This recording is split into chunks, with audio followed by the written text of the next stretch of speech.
দর্শক, এইমাত্র পাওয়া খবর, কেঁদেও রেহাই পেলেন না জাকের আলী। টিমবাস থামিয়ে জাকের আলীকে গণধোলাই করলেন প্রবাসী ক্রিকেট ভক্তরা, যা রীতিমতো নেট দুনিয়ায় ভাইরাল হয়ে পড়েছে এই ভিডিও।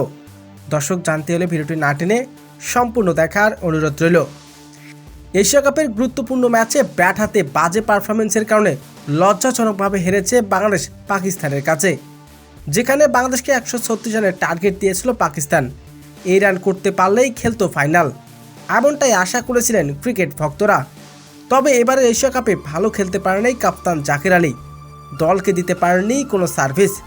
জাকের আলীর কারণে ফাইনালে যেতে পারেনি বাংলাদেশ, এমনটাই মন্তব্য করছেন।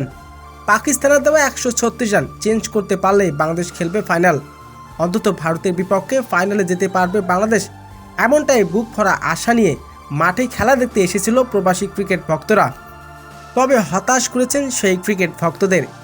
এমন গুরুত্বপূর্ণ ম্যাচে মাত্র 5 রান করে চাপের মুখে ঠেলে দেন দলকে, বরাবরের মতো দলকে দিতে পারেননি সার্ভিস। হতাশ করেছিলেন ক্রিকেট ভক্তদের, তাই তো এমন লজ্জাজনকভাবে হার মেনে নিতে পারেনি ক্রিকেট ভক্তরা। তাই তো টিম বাস থামিয়ে জাকের আলীকে গণধোলাই করলেন প্রবাসী ক্রিকেট ভক্তরা, যা রীতিমতো এমন ভিডিও নেট দুনিয়ায় ভাইরাল হয়ে গেছে। তো দর্শক, জাকের আলীর এমন ব্যাটিং পারফরমেন্সকে আপনি কতটুকু হতাশ? প্রবাসীরা ঠিক করেছে কি জাকের আলীকে গণধোলাই করে?